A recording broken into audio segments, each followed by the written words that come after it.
Welcome to the Big Game Hunting Podcast, where we help hunters like you prepare for the big game hunting adventures you've always dreamed of. Now, here's your host, John McAdams. Hello, John McAdams here, and you are listening to episode 369 of the Big Game Hunting Podcast. In this episode, I conduct a deep dive on the 7mm Remington Magnum and the 7mm precision rifle cartridge informed by real-world data I have obtained at the range and afield. Now, both are great cartridges. There is a tremendous overlap in their capabilities. I see the 7mm PRC as a refinement of the 7mm Magnum concept, and with that in mind, there's no animal I wouldn't hunt with a 7mm Rem Mag that I would hunt with a 7mm PRC. However, there are some situations where I think the 7mm PRC does have some advantages. At the same time, I think the 7mm Rem Mag has an advantage in some other areas, and I'll go into those things in detail in this episode. And it's up to you to decide if the juice is worth the squeeze with all of this stuff. Now, I have used the 7mm PRC pretty extensively over the past 3 years, both at the range and afield. I am aware of the velocity issues with the cartridge right now, and those shortcomings do inform my analysis in this episode. And yes, I will talk about that in particular, among many other things, in this episode too. Furthermore, I am currently on a mission to successfully use as many different 7mm PRC factory loads afield on animals as possible. And at this point, I have successfully killed animals with about half of the currently available 7PRC factory loads. I will share my experiences and details on how they performed later in this episode too. Before we get started talking about that stuff, make sure you are on my email list. If you like the podcast, you will love the emails I send out every weekday about hunting, shooting, ballistics, stuff like that. Sign up at the link in the show notes or at biggamehuntingpodcast.com/ebook. Additionally, and going forward, my paying Patreon supporters will have the opportunity to submit questions for future podcast guests to potentially answer on the air. So join my Patreon community at patreon.com/biggamehunter or at the link in the episode description to take advantage of this perk. If you've ever wanted to ask Kevin Robertson or JVB or Ron Spomer or one of those guys a specific question about something, well, this is your potential opportunity to do that. Okay, now let's get started talking about the 7mm PRC and 7 Rem Mag. I'll start out by talking briefly about the history and design characteristics of these two rounds. So the 7 Rem Mag came along during the modern Magnum era after World War II. Winchester introduced a line of new belted Magnum cartridges that utilized a modified 375 H&H case that included the 264 Win Mag, the 300 Win Mag, 338 Win Mag, and 458 Win Mag in the late 1950s and early 1960s. Remington followed suit with a cartridge of their own that followed the same playbook in 1962, the 7mm Remington Magnum. Just like the name states, Remington loaded their new cartridge with .284 caliber bullets. Like the Win Mags, the 7mm Remington Magnum cartridge used a 2.5-inch long case and also fit into a standard length or 30-06 length action. Furthermore, the 7 Rem Mag was rolled out at the same time as the now legendary Remington Model 700 rifles. Now, Weatherby aficionados like to point out there was already a 7mm Magnum that fit in a standard-length rifle action in existence at the time, the 7mm Weatherby. That's true. Roy Weatherby introduced that cartridge in 1944 using a very similar blueprint to what Remington would do with the 7 Rem Mag, but he did so 20 years earlier. He took a 375 H&H case, shortened it, necked it down to 7mm. It's very, very similar to the 7 Rem Mag. And aside from the double radius shoulder and some other minor dimensional changes, the two cartridges are almost identical. They're not interchangeable though, but they did have similar performance. Now on the downside, the Weatherby cartridge used a slower 1 and 12-inch and eventually 1 and 10-inch twist rate in the rifles. And as far as I know, rifles and ammo were only available from Weatherby. Now, because the performance was similar and because of the more expensive and less common ammo with the Weatherby cartridge, the 7mm Rem Mag rapidly overtook it. And despite having an almost 20-year head start, the 7mm Weatherby Magnum is nowhere near as popular as the 7 Rem Mag today. All right, speaking of ballistic performance, Remington offered 2 loads initially for their new cartridge, a 150-grain core lock at 3,100 feet per second and a 175-grain core lock at 2,860 feet per second. Remington is notoriously clumsy in rolling out their new cartridges, and that cartridge did have some initial teething problems. Somebody, I think it was Wayne Van Zwol, mentioned in an article that Remington initially introduced the round with those 150 and 175 grain bullets. He said he asked a guy at Remington why they offered those bullet weights instead of a 160 grain bullet at 3,000 feet per second, which Wayne thought would be perfect for elk. He said the guy at Remington said they offered 175 grain bullets because Remington had a lot of them on hand. I'm not sure if that's true, but I would be surprised if that were the case. Even so, the 7 Rem Mag did well right out of the gate. That cartridge shot 150 grain bullets faster and flatter than 150s from a 270, and it shot 175 grain bullets faster and flatter than 180 grain bullets from a 30-06. The cartridge itself was great, but the fact that it was also available in a reasonably priced, super common, and yet still quality rifle in the Remington Model 700 pushed it over the top. In fact, the success of that new rifle was one of the factors that persuaded the folks at Winchester to redesign their Model 70 rifle so as to better compete with the Model 700 on a price basis in 1964. That's the whole pre versus post Model 64 thing. Now, some hunters started to ascribe almost magical killing abilities to the 7mm Magnum. Sometimes it worked great, but it also started to develop a reputation as a quote-unquote wounder in some circles. Indeed, prior to the advent of the 6.5 Creedmoor, the 7 Rem Mag was actually one of the more hated cartridges in some circles of elk hunters due to that reputation for wounding game. I'm not exactly sure why that's the case, but I have some ideas. One was due to the outsized reputation of the cartridge. Compared to a 30-06 or a 270, people were just simply using it in situations they should not have, like taking shots at too long of a range. Next, especially in the early days of the cartridge, it was likely using some bullets that weren't tough enough to stand up to the higher velocity impacts possible with the 7mm Rem Mag at close range. You take a light bullet designed for use at a moderate velocity with a 7mm Mauser, jack the velocity up by another couple hundred feet per second, then shoot an elk in the shoulder at 100 yards, and you could be in for a really long day. Eventually, those problems were resolved. The cartridge is still around today and is easily the most popular 7mm cartridge in the world. And when I say popular, I mean popular with a capital P. Everybody makes guns and ammo for it right now, or at least it seems that way, and Wayne Van Zwol did eventually get his wish for a sleek 160 grain loading at approximately 3,000 feet per second for the cartridge. For instance, Nosler makes a load with a 160 grain Accubon advertised at exactly 3,000 feet per second. They also make a load with a 140 grain Accubon at 3,125. Remington still offers that 150 grain core lock. 3,110 is what they advertise a velocity for with it now. They also offer that 175 grain core lock at about 2,860 feet per second. Winchester offers a really sleek load with a 168 grain Accubon long range at 2,900 feet per second. Those are far from the only 7 Rem Mag hunting loads available either, but you get the idea.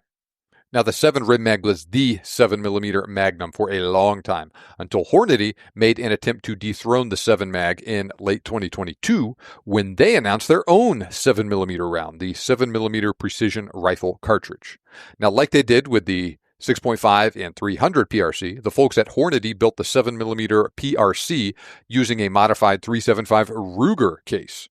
The 375 Ruger was designed with the same .532-inch case head diameter as the 375 H&H.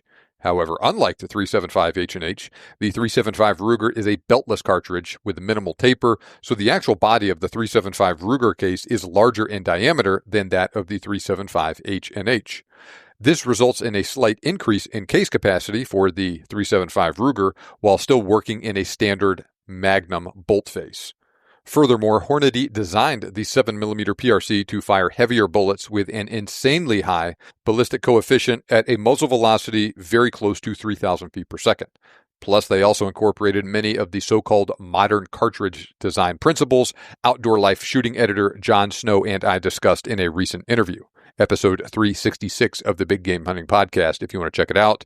That improved the overall accuracy potential of the new cartridge.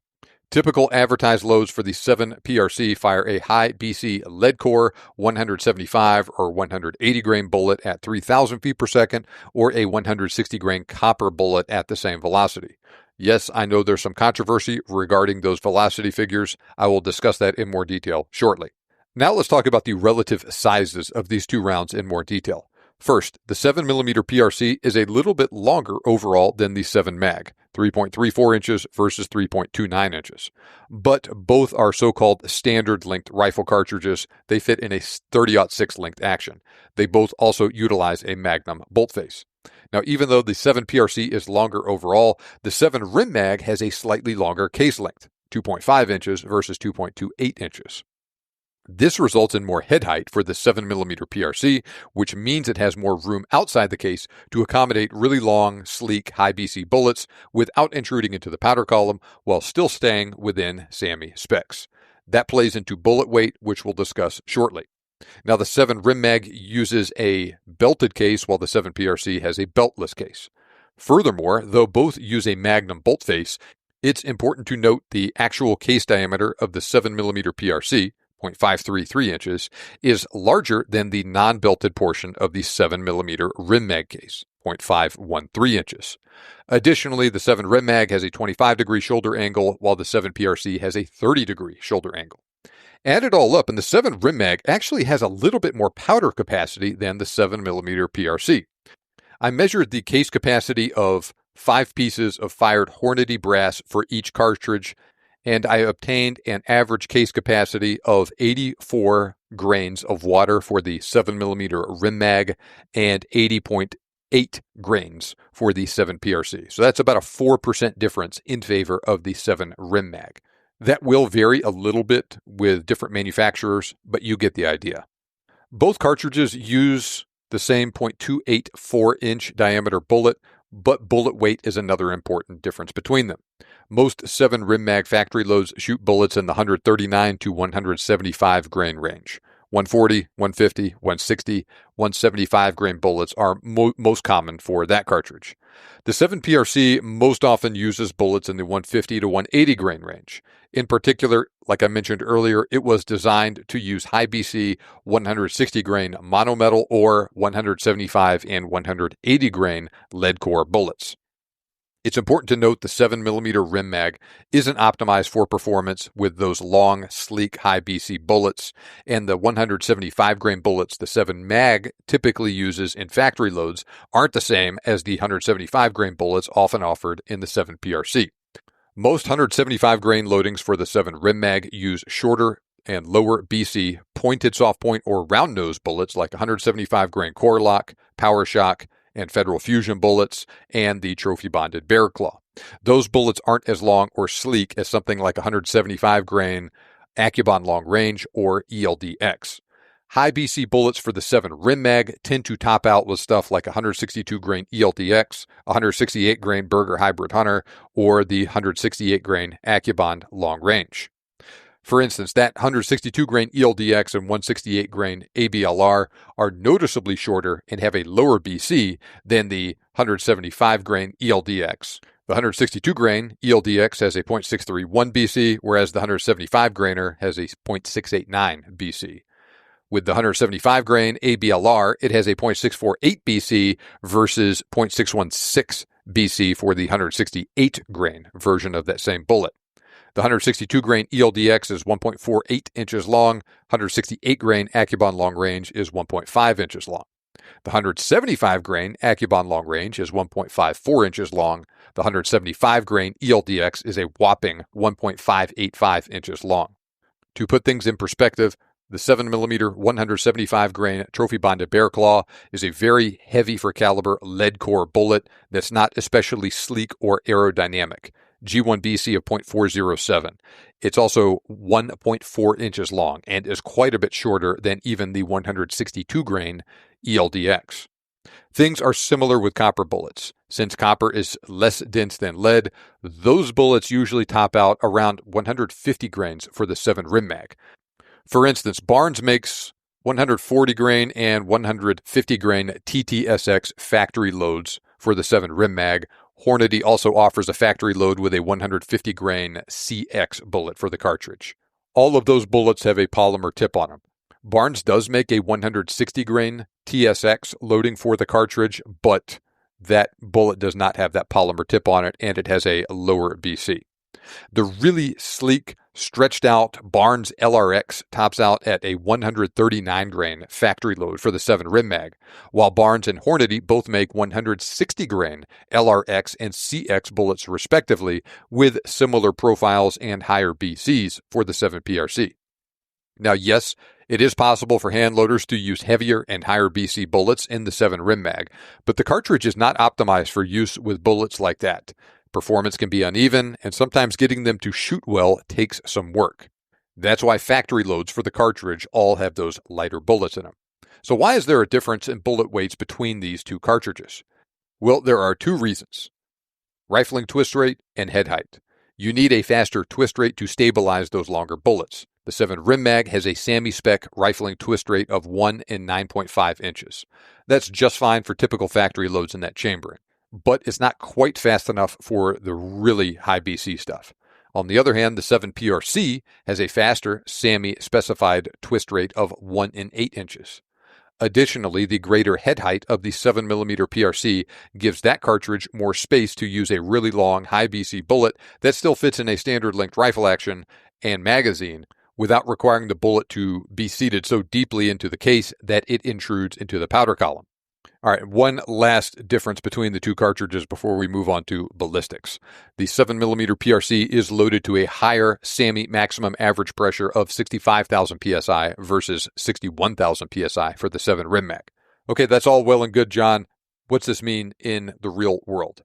Add it all up, all other things being equal, the 7 PRC is capable of shooting the exact same bullet 100 to 200 feet per second faster than the 7 Rem Mag. For instance, Federal offers both cartridges in their tipped fusion line with the same 175 grain fusion tipped bullet. 7 PRC shoots that bullet 150 feet per second faster. Same thing in their terminal ascent line with 155 grain terminal ascent. 7 PRC 100 feet per second faster. Hornady lists hand loads for those two cartridges with 162 grain ELDX. 7 PRCs going 150 feet per second faster. They also list a hand load with 175 grain ELDX. Depending on the exact powder, we're looking at 100 to 200 feet per second advantage for the 7 PRC. Now, in addition to being able to shoot the exact same bullet faster, the 7mm PRC also can shoot a heavier and higher BC bullet at a similar or slightly faster velocity than the 7mm Rem Mag can shoot a lighter bullet. This is the more common approach most companies are taking with their factory ammo. Now let's talk about ballistics. This is a good point to acknowledge and briefly discuss the fact that the 7mm PRC often falls short of advertised velocities. I was one of the first people to publicly investigate this in 2024, and I made a specific episode where I discussed this in detail. Link is in the episode description. Check it out to hear all the details, but long story short, Hornady ammo is often falling 100 to 200 feet per second short of advertised velocities, especially with the 175 ELDX. So in this comparison with the 7 Rem Mag, I will use real-world 7mm PRC muzzle velocity data I obtained out of my rifle with a 22-inch long barrel using Hornady and Barnes factory loads last year of 2,862 feet per second with a 175 grain ELDX and 2,931 feet per second with the 160 grain Barnes LRX. Now, I did not shoot that Barnes ammo in the other episode, and your mileage may vary, but remember, those are both velocities I actually observed at the range with a 22-inch long barrel for both loads. That's 138 feet per second and 119 feet per second slower than advertised velocities, respectively.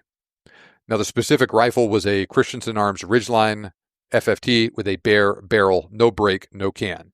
I have also since obtained similar velocities with a Bergara Sierra, also with a 22-inch long barrel. Now, I will also provide ballistic data for that 175 grain ELDX at 3,000 feet per second. That's what Hornady advertises with this round. True, they're not achieving that velocity as I record this, but as you will learn if you check out that episode where I investigate 7 PRC velocities in detail, Federal offers a factory load with that exact bullet that actually achieves that velocity out of a 24-inch long barrel, or it gets very close to it with a 22-inch long barrel. I have seen it with my own eyes. Now, the catch is the Federal loads are usually more expensive than the Hornady ammo, but you can achieve that velocity with them. Now, between that Federal factory load and my data for the 7 PRC from Hornady, that is an accurate description of the real-world performance range of the cartridge in 2025. And like I mentioned, I will also include the Barnes 160 grain LRX load for the 7 PRC, once again with actual and advertised velocities. And I will compare them to Hornady Precision Hunter and Barnes Vortex long range load for the 7 Rem Mag. The 7 Rem Mag loads use 139 grain LRX, 0.434 BC, and 162 grain ELDX, 0.631 BC bullets. The 7 PRC loads use a 160 grain LRX, 0.608 BC, and 175 grain ELDX, 0.689 BC. Missions to Mars, driverless cars, AI chatbots. Feels like we're already living in the future. Well, Robinhood is built for the future of trading. Robinhood's intuitive design makes trading seamless. Spot opportunities and take control of your trades with tools like screeners, simulated returns, and Strategy Builder. On Robinhood, traders have access to hundreds of popular stocks and ETFs, 24 hours a day, 5 days a week, so you can keep up with today's fast-paced markets. You can now even trade stocks and crypto all in one place with the new desktop platform, Robinhood Legend. The future of trading is fast, powerful, and precise. Experience it now on Robinhood. Investing is risky. Robinhood Financial LLC, member SIPC, is a registered broker-dealer. Trading during extended hours involves additional risks. Cryptocurrency services are offered through an account with Robinhood Crypto LLC, NMLS ID 1702840. Robinhood Crypto is licensed to engage in virtual currency business activity by the New York State Department of Financial Services. Crunch the numbers for all those loads, and you'll see they're all pretty flat shooting. The 139 LRX gets off to a hot start with that fast muzzle velocity, but it slows down quickly due to its lower BC. It is the flattest of these 6 loads out to 400 yards, but then it starts to fall behind. The ELDX loads all do great, but there starts to be a divergence in performance with the fast versus slow 7 PRC loads out to 400 yards. It gets worse as the range increases. Now, the 7 PRC is more powerful, and it deflects less in the wind than comparable 7 Rem Mag loads, but that gap between the two cartridges is smaller when you compare the 7 Rem Mag to the slower 7 PRC load. Now, just for argument's sake, if we set 1,800 feet per second as an absolute minimum desired impact velocity for bullet expansion, the fast 7 PRC ELDX load has roughly 100 additional yards of effective range compared to the 162 ELDX. They hit that threshold at 880 and 980 yards. The fast 160 grain 7 PRC load hits that threshold at 900 yards. The 139 grain LRX hits that threshold at 710 yards. If you take those hits to velocity into account, for the 7 PRC, the slow 175 grain ELDX hits that threshold at 880 yards, which is the same as the 7 Rem Mag with the lighter 162 grain ELDX. The slow 160 grain LRX hits that threshold at 820 yards. And if we're being honest here, those ranges are all much farther downrange than what most people have any business shooting. So even those slower 7 PRC loads will still expand at a much longer range than the vast majority of hunters have any business shooting. In terms of kinetic energy, at 500 yards, the fast 7 PRC ELDX load has about 15% more energy than the comparable 7 Rem Mag load. The slow 7 PRC load only has about 4% more retained kinetic energy at that range. The 160 grain LRX load, the fast one, has about 30% more kinetic energy than the 139 grain LRX at that same range. That drops to about 19% more for the slower 160 grain LRX. If you extend the range out to 800 yards, that fast 7 PRC ELDX load has about 20% more retained energy. That drops to a 7% advantage with the slow 175 grain ELDX. Trajectories are surprisingly similar here, though. Both fast 7PRC loads either have a small advantage or are nearly the same as that of the 7 Rem Mag ELDX load. That flips to a small advantage for the 7 Rem Mag versus the slow 7mm PRC loads. That's not a significant difference either way, though, especially for someone with a laser rangefinder, a ballistic app, an adjustable turret on their scope. A minor difference in trajectory just doesn't mean much these days. If we look at wind deflection, we see the 7 PRC does have an edge over the 7 Rem Mag, even with those slower loads. The fast ELDX load has less than a foot of wind deflection at 500 yards. That is outstanding. But even those slower loads are still doing well here. Same with the 7 Rem Mag. Those faster 7 PRC loads have about an 11% advantage for the ELDX loads and a 38% advantage for the LRX loads at 500 yards. That drops to about a 4% advantage for the ELDX and a 30% advantage for the LRX when we compare the slow loads at that same range. At 800 yards, the fast ELDX load has a 13% advantage, and the fast LRX load has a 44% advantage. Compare the slower loads, that drops to a 5% advantage for the ELDX and 35% for the LRX. Assuming the same wind conditions, wind deflection is dependent on bullet velocity and BC. For this reason, the 7 PRC load firing the super high BC 175 grain ELDX comes out on top here. Same for that 160 grain LRX versus the 139 grain LRX. Just like with trajectory and retained energy, the gap narrows with the slower 7 PRC loads, but it still does pretty well here. But the 7mm PRC does great with that federal ammo that actually achieves close to advertised velocity. In that case, you're looking at, say, a 10 to 15% improvement over the 7 Rem Mag in wind deflection and retained energy. So the big takeaways so far are those relatively higher BC bullets do offset the disadvantages of the slower 7 PRC loads, but the cartridge does take a hit in performance relative to the 7 Rem Mag with those slower loads. Part of this is just because the 7 Rem Mag is so darn good itself. But remember, this is assuming perfect performance for the 7 Rem Mag. Depending on your rifle, you might or might not get that, and the gap in performance favoring the 7mm PRC could very well be a little better than this in real life if you have a slower 7 Rem Mag load, which happens from time to time. And it's also worth mentioning that there's not a gigantic difference in performance between any of these loads inside 400 yards either. We'll talk more about that in a second. Now let's talk about recoil, though.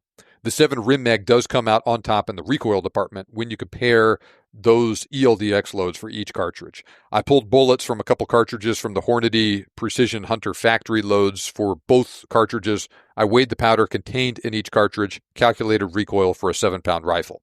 8-pound rifle. The 7mm PRC has about 18% more free recoil energy than the 7 Rem Mag. That more or less matches up with my experiences shooting both of them. I think the 7 PRC is a very shootable cartridge, but the 7 Rem Mag just recoils less.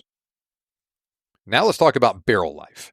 On average, when dealing with barrels of similar quality that are used and maintained in a similar manner, the 7 Rem Mag will have a longer barrel life than the 7 PRC. Both cartridges have the same bore diameter, but the 7 PRC runs at a slightly higher pressure and typically uses more powder. For these reasons, barrel life will, on average, be shorter. Jaden Quinlan from Hornady estimated an average of 12 to 1,600 rounds of barrel life for a 7 Rem Mag and 1,000 to 1,200 rounds for the 7 PRC in a recent spreadsheet they published. Both cartridges are somewhat rough on barrels and will have shorter lives than milder cartridges, but 1,000 plus rounds is still a substantial barrel life for someone primarily using these cartridges for hunting. What about accuracy? Like I mentioned earlier, Hornady implemented some design principles with the 7 PRC to help optimize accuracy. Once again, for more details, check out Big Game Hunting Podcast episode 366, where John Snow and I discuss this in depth. Long story short, though, cartridges with a long neck for adequate neck tension on long, high BC bullets that have a steep shoulder for head spacing, a fat case with minimal body taper, and a snug freebore diameter are all conducive to good accuracy. The 7 PRC has all those characteristics. There will be individual exceptions, but on average, the 7mm precision rifle cartridge will likely be more accurate than the 7 Rem Mag when using factory rifles and ammunition. That has also been my observation shooting both cartridges at the range from several different rifles.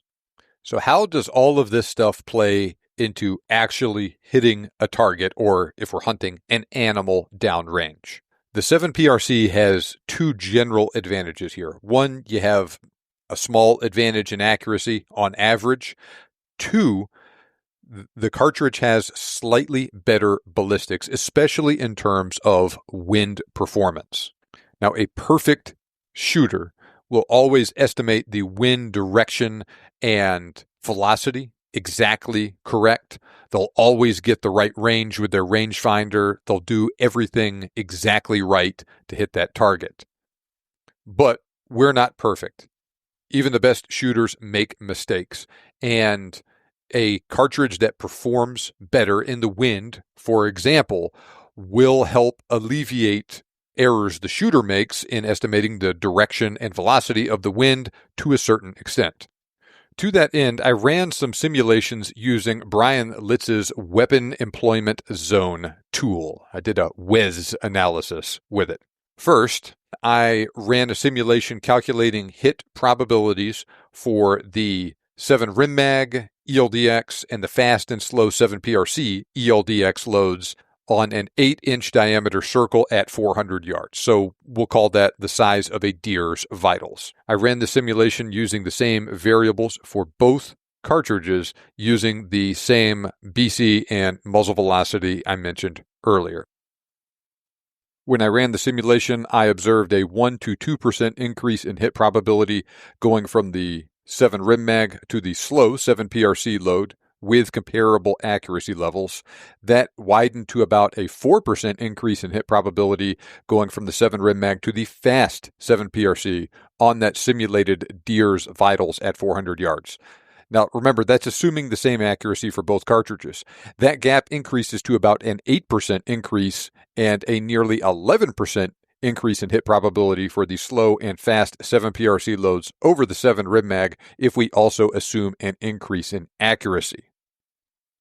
If we extend the range to 600 yards and increase the size of the target to one approximating the size of an elk's vitals, we see about a 2% increase in hit probability going from the 7 Rem Mag to the slow 7 PRC loads, once again, with comparable accuracy levels. That goes to about a 5% increase in hit probability going from the 7 Rem Mag to the fast 7 PRC. That gap widens to about a 4 to 5% improvement and a nearly 8% improvement in hit probability for the slow and fast 7 PRC loads over the 7 Rem Mag if we also assume that increase in accuracy. Now, the details vary a lot in simulations like this. They depend a lot on the actual environmental conditions and the assumptions we make about the shooter's ability to accurately read the environmental conditions and adjust for them appropriately. But yes, we do see a small boost in hit probability for a shooter with the same skill level going from the 7 Rem Mag to the 7 PRC when it comes to battling environmental conditions. Now, it's also important to realize that does not mean you can just go out and buy a 7 PRC and magically kill everything either. The 7 Rem Mag also does pretty darn well in this area too, especially if you have a rifle that is especially accurate. And finally, before we move on, this simulation also shows how difficult it can be to score a first-round hit on the vitals of game at 400 to 600 yards, to say nothing of a shot at even longer range. Even assuming accuracy of either 1 or 1.5 MOA, under these conditions, I was only getting hit probabilities from the mid-60s to the mid-70 percentages on deer and elk-sized vital targets at 400 and 600 yards. Now, I can hear somebody saying right now, John, I have a custom 7 Rem Mag rifle with a magazine, chamber, barrel, all set up to shoot my custom hand loads, shooting those exact same high BC bullets the 7 PRC uses. I'm also loading them a little hot, so they're going darn near as fast as the 7 PRC factory loads too, and my rifle shoots them super accurately. Well, congratulations, that's great. You turned your 7 Rem Mag into a 7 PRC. Sure, it still says 7 Rem Mag on the barrel and on your brass head stamp, and you're getting most, if not all, of the advantages of the 7 PRC. But it took a lot of work for you to get there, and you applied most of those modern cartridge design principles the 7 PRC uses to get to that point with your 7 Rem Mag. And that way of doing things ignores the 7 Rem Mag advantage with factory ammo. More on this in a second. Or you can just skip all that hassle and get an off-the-shelf 7 PRC rifle and use factory ammo and get what I think is some of the best potential for accuracy available today using factory rifles and ammunition for a 7mm Magnum. Now let's talk about ammo availability. The 7mm PRC is super popular. Lots of ammo companies have picked it up in the last couple of years, but it still can't hold a candle to the 7 Rem Mag in terms of availability. So first, I'll list all the current 7mm PRC factory ammo offerings. Hornady currently offers 3 loads for the cartridge, an offering in their match line with a 180 ELD match, an offering in their outfitter line with 160 grain CX, and an offering in the Precision Hunter line 175 grain ELDX. Federal recently started making 7 PRC ammo in their premium, tip fusion, and terminal ascent lines using the 175 grain ELDX, 175 grain tip fusion, 155 grain terminal ascent, and 170 grain terminal ascent. Remington has also announced a load in their new Premier long range, copper tipped, and tipped core lock lines with 175 grain spear impact, 160 grain copper tipped, 175 grain core lock tip bullets as well. Nosler offers 7 PRC ammo in their trophy-grade long-range line with 175 grain AccuBond long range. They also offer loads with a 160 grain ballistic tip and AccuBond for the cartridge, too. Norma recently announced they're offering it in their Bond Strike line with a 165 grain bonded polymer tip bullet. Weatherby also has a couple loads for it, too, with 150 grain Swift Sirocco, 175 grain Berger Elite Hunter, 177 grain Hammer Custom bullets. Barnes, of course, also makes that Vortex long-range load with 160 grain LRX. That's a pretty impressive selection of factory ammo for a cartridge that just celebrated its 3rd birthday. As impressive as that is, though, there's an even better selection of 7 Rem Mag ammo. Virtually all those 7 PRC loads I just listed are available for the 7 Rem Mag too. Furthermore, a couple of other companies that haven't jumped on the 7 PRC train yet, like Browning, Winchester, and Swift, all make 7 Rem Mag ammo. Furthermore, 7 Rem Mag ammo is on average less expensive than the 7 PRC too. In that vein, there are also no so-called budget loads for the 7 PRC right now. There's no Federal Power Shock, no Winchester PowerPoint, no regular core lock, no regular fusion loads for it. I just looked before I recorded this. You can get a box of 7 Rem Mag ammo by Seller and Balot with plain old soft point bullets for less than $25 a box. Norma Whitetail ammo is more expensive, but still just over $30 a box. PPU ammo, Hornady Whitetail, Federal Power Shock ammo, all available for less than $40 a box on Midway for the 7 Rem Mag. The cheapest 7 PRC stuff I can find is the Hornady loads. They all go for over $50 a box on Midway right now. I have not shot every single 7 PRC factory load yet, but I've shot the majority of them. Current production ammo is almost universally slower than advertised. Hornady has caught a lot of flack, but they're not the only one guilty of publishing, let's just say, optimistic muzzle velocities for the cartridge. The Federal Premium ELDX and the Federal Terminal Ascent loads I have found are almost dead on with their advertised muzzle velocities. But even the Federal Tipped Fusion is slow. Same thing with the Nosler ammo I've shot with 175 grain AccuBond long range, and the Barnes ammo, and the Weatherby ammo with a hammer bullet. All were 1 to 200 feet per second slower than advertised.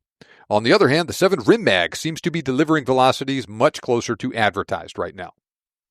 The 7 Rem Mag is not perfect. You will find some stuff, some ammo, some rifles that just shoot a little bit slower.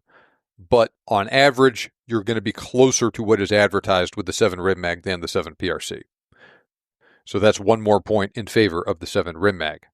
Now, I mentioned earlier, I've done a lot of hunting with a wide variety of 7 PRC factory loads. So I'll talk briefly about some of my experience hunting with those different loads before we move on.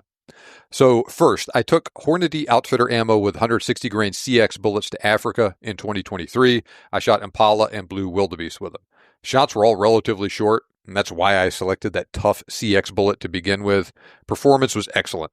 All the bullets exited The Impala went the farthest, but only 25, 30 yards. It literally blew pieces of his lung out the other side when the bullet exited. I also shot a mule deer with that ammo at 330 yards. He dropped instantly at the shot. I shot a black buck with 175 grain ELDX from the Hornady Precision Hunter line early 2024. Once again, he dropped instantly. That was a strongly quartering two-shot that punched through the shoulder muscle and bone, the ribs, the entire chest cavity, and exited in front of the offside hip. That was a very close range, very high velocity impact. Meat loss was substantial, but I wanted to observe penetration from that bullet under those circumstances. The bullet did not blow up like some people claim it will. And like I said, it even exited and it scrambled his vitals. I shot a very nice axis deer later that spring with the 175 grain Accubon long range loading. That was a high shoulder shot at about 160 yards. The buck dropped instantly, completely wrecked his vitals. The bullet also exited despite hitting the shoulder blade and ribs. I also shot a cow moose in Colorado in late 2024 with a 170 grain terminal ascent bullet. That was about a 135 yard shot. As is common with moose, she stayed on her feet for a few seconds after the first shot, so I fired again. Both shots hit on her right shoulder, but at different angles. There was nearly a volleyball-sized wound to the right lung where both bullets hit initially. Both bullets exited the moose and left smaller but still sizable wounds, one in the front of the left lung, one in the rear of the left lung. The moose tipped over about 20 seconds after the first shot. I was pretty impressed. I also shot a feral hog with Federal's new 175 grain tipped fusion load. Range was about 35 yards. I was hunting in thick timber out here in East Texas where I live. I was hunting with a Pulsar Thermion 2 thermal mounted on my Bergara Sierra rifle early in the morning before the sun came up. This hog was acting suspicious, and from his body language, it appeared as though he was about to leave. Now, his entire body was behind a big tree, and he just had his head sticking out, so I shot him just behind the ear. That shot dropped the hog instantly in his tracks. The bullet left a nickel-sized exit wound in the offside of his neck.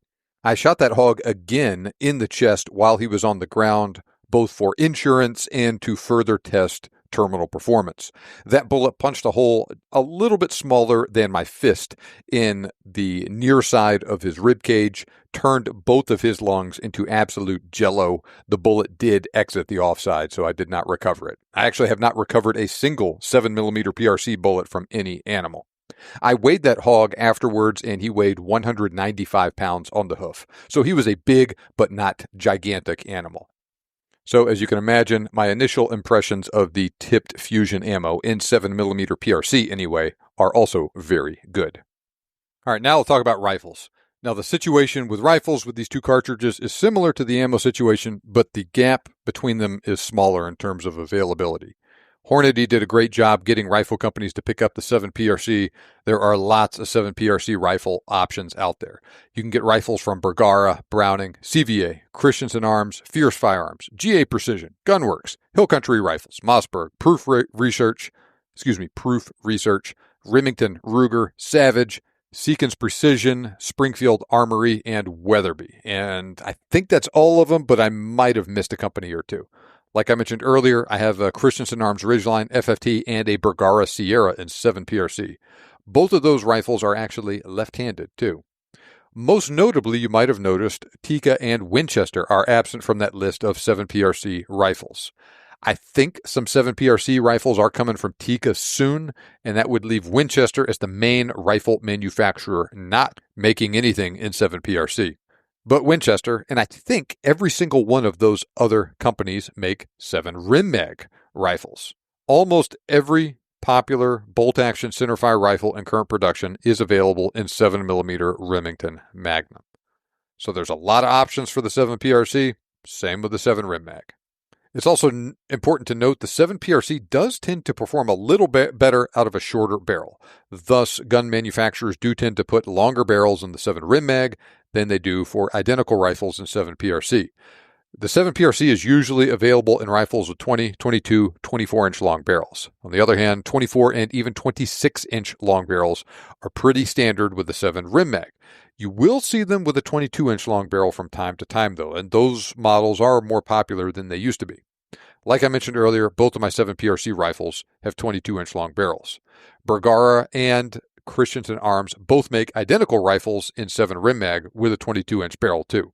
But for instance, Browning makes their X-Bolt Speed with a 24-inch long barrel in 7 PRC and a 26-inch long barrel in 7 Rem Mag. They make their X-Bolt Speed Suppressor Ready with a 20-inch barrel in 7 PRC and a 22-inch barrel in 7 Rem Mag. So you'll usually see rifles in those chamberings with either the same length barrel or with the 7 PRC having a slightly shorter barrel. Okay, so with all that said, which one is right for you? Like I mentioned earlier, I see the 7mm PRC as a refinement of the 7mm Magnum concept. There's no animal I wouldn't hunt with the 7 Rem Mag that I would hunt with the 7mm PRC. But there are some situations where I think that 7 PRC does have some advantages. For instance, the 7 PRC, even with those slower factory loads, does have that edge over the 7 Rem Mag in terms of performance in the wind. Those faster 7 PRC factory loads have an even bigger advantage in the wind. They're also a little flatter shooting. They also have just a little bit more retained energy and velocity downrange than even the slower 7 PRC loads, which also have that advantage over the 7 Rem Mag, just not in the trajectory department for the slower stuff. Sometimes those advantages matter, sometimes they don't. But they do become more important as the range increases.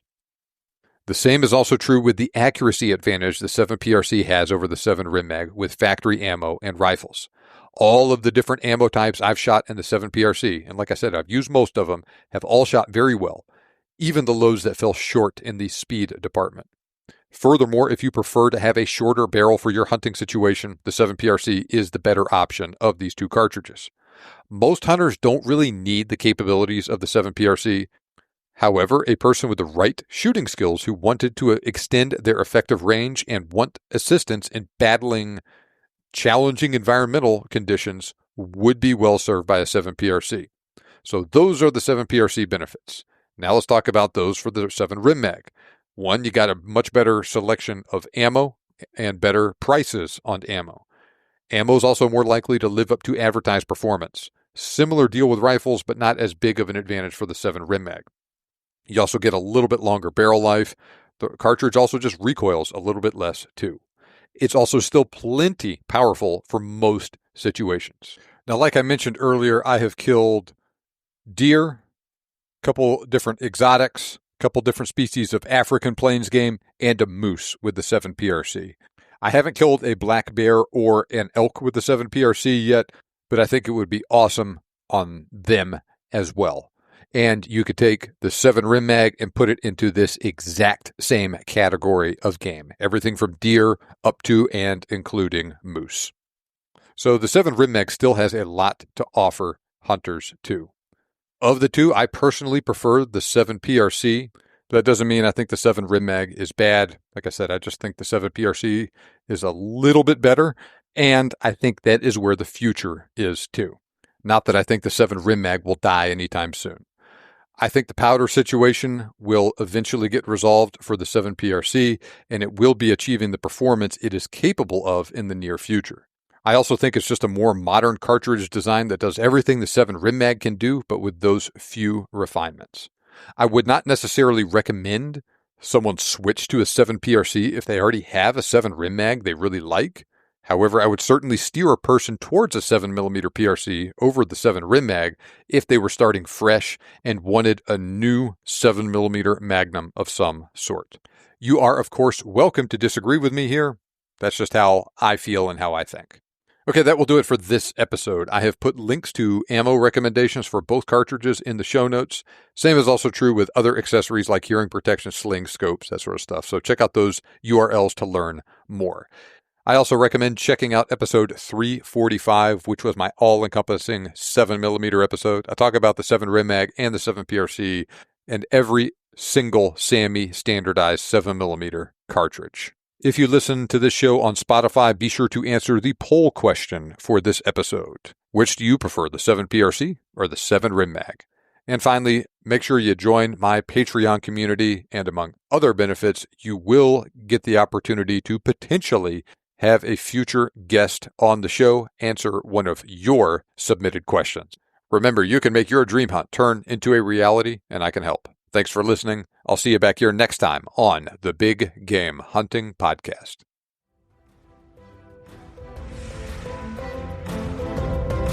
This show may be over, but we have plenty more for you on our website. For more information on today's topic, as well as lots of other useful hunting resources, head over to the BigGameHuntingBlog.com. We look forward to having you back for the next episode. But until then, happy hunting.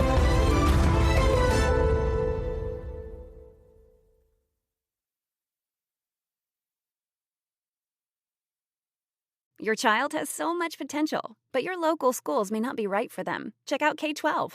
K-12-powered schools are accredited tuition-free online public schools for students in kindergarten through 12th grade. This is not your typical homeschooling. With state-certified teachers specially trained to teach online, your child will learn at their speed, at home, with innovative, engaging technology. Join the more than 3 million families who have chosen K-12. Go to k12.com/podcast today to learn more. That's k12.com/podcast.